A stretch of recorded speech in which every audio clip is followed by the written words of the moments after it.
Man is back. Oh, okay, boys. Oh my gosh, the ring got messed up. This is a 5 out of freaking 5. It is beat making time. Next week is E3 week. My album comes out next week. I have the leopard. This is your boy. All right, ladies and gentlemen of the YouTube citizens, y'all know who this is. This is your boy Dash True and Fun Out. Back at it with another Pokemon Unite commentary gameplay video for you guys here on YouTube. And I called it a long time ago. Now, you're probably wondering, what am I talking about now? So, you know how I called Google Stadia and basically said it's dead before, you know, it came out, or it was going to die before it even came out as my phone went off? Yeah. And what happened? It's dead. Just like I called it. And now, something else that I called a few years or a couple years ago is also now dying. That is this. E3. So you probably heard about this one. E3 is now dying. And actually, I did a video about this back 6 years ago. So in that video, which was an Overwatch commentary video about it, right, which is entitled Is E3 Dying? That was done on June 24, 2016. And I'm going to have the link to that video in the description box below. I also did another video about E3 on March 11, 2020, where I basically said E3 is officially dead. And that was a Call of Duty Modern Warfare commentary video. That was when Geoff Keighley decided that he was not going to E3 that year. And I don't remember if E3 happened that year or it didn't. It ultimately got canceled. I don't remember. But yeah, right there, I knew that E3 was officially dead. And I knew that E3 was dying for a while now, but like, it officially died, in my opinion, in 2020. Now it's 2023, and we got further news that E3 is dead. If you thought now that E3 is dead, I'm like, bro, you're late to the party. Like, bro, you're late to the party. So what happened? Well, here's what happened. This story was broken by IGN, apparently. So check this out. The information, and I'm reading from their article, by the way. The information and regarding, you know, let me backtrack to the second paragraph real quick.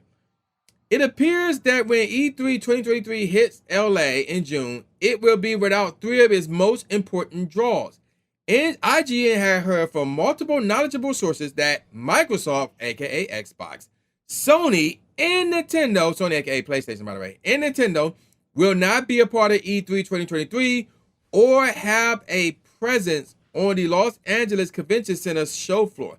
This information comes on the heels of Xbox's announcement last week that it will be returning to Los Angeles for its annual summer showcase, while declining to confirm whether it would be a part of E3 itself.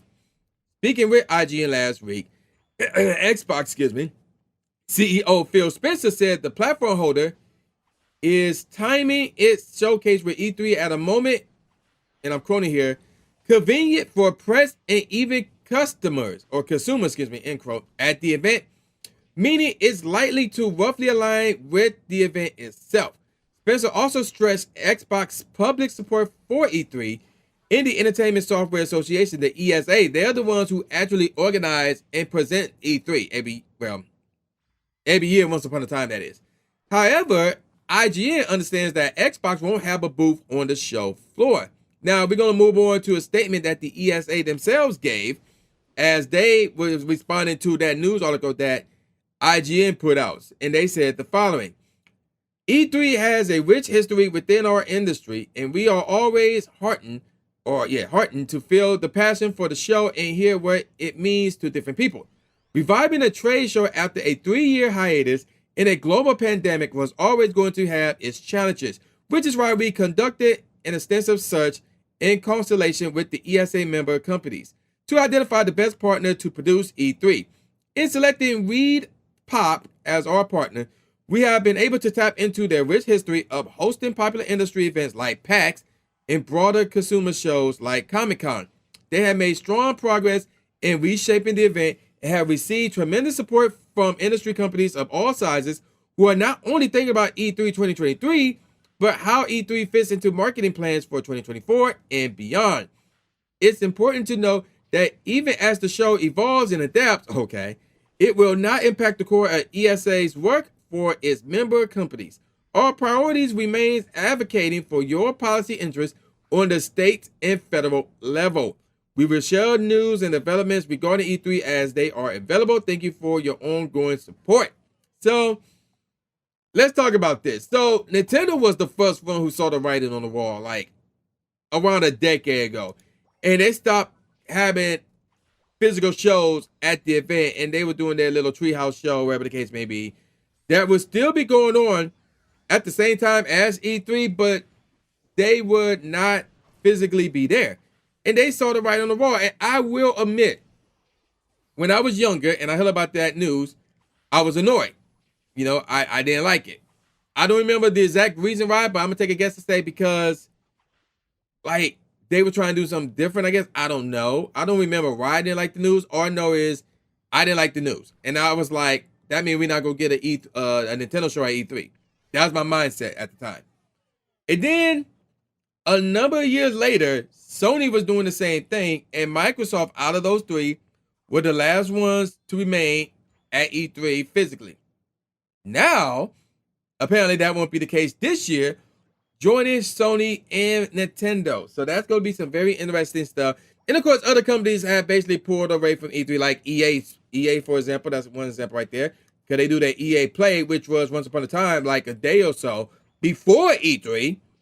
But now they distance themselves away from E3. I don't know if they're going to, do the EA Play around the same time as E3. But it's going to be very interesting to see what's up with E3 this year to a degree. But like I said, E3 is dead.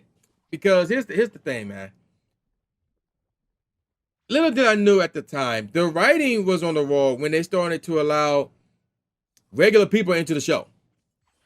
Because once upon a time, you had to be related to some form of media to get in E3. And because of that, and because of how dope E3 was back then, I always wanted to try to go to E3. I never had the money, and I certainly didn't have the connections. So, me getting to E3 at that time was pretty much impossible. But then, they started letting anybody in there.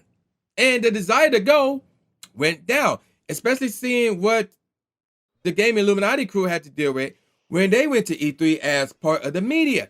So the desire to go, and that was really on my bucket list, but now we moved it from my bucket list because the desire to go was no longer there, and it definitely ain't now. So, yeah. And I don't think it's going to last long. Like, they could try their hardest to keep it afloat, but in terms of the popularity that it once had, nah. And it also don't help that, like, virtually everything that could be presented at E3 get leaked in advance. So it's like, what's the point of watching E3 when everything that's going to be presented there, you already know about for the most part, which is the problem. That was one of my biggest pet peeves about E3. Everything that was going to be presented there was leaked in advance. And it was a huge pet peeve of mine. So all that in combination with some of the shows not being there, it was like, okay, yeah, there's no point. People are not going to be trying to go. People are not going to be attending, or people are not going to be watching. So E3 is dead. E3 is dead. And they can try everything that they can to revive E3, but as long as these spoilers keep happening, these leaks keep happening, and as long as these companies pull a no-show at E3 or around E3 in any way, shape, or form, like it's bad enough that you're not physically there. But it's worse when you're not doing anything around E3 time. That makes it worse. As long as these companies continue to do that, in combination with the fact that you got these leaks and these spoilers going out, there's no point of having E3. It needs to die. So that's my thoughts on that. Let me know what you think about all this in the comment section below. I'm going to call it a wrap. So with all that said, y'all know who this is. This is a brand new Jake Aspie, a.k.a. New Stephen A. Smith, saying peace out, y'all, and I'll see y'all next time. Yeah.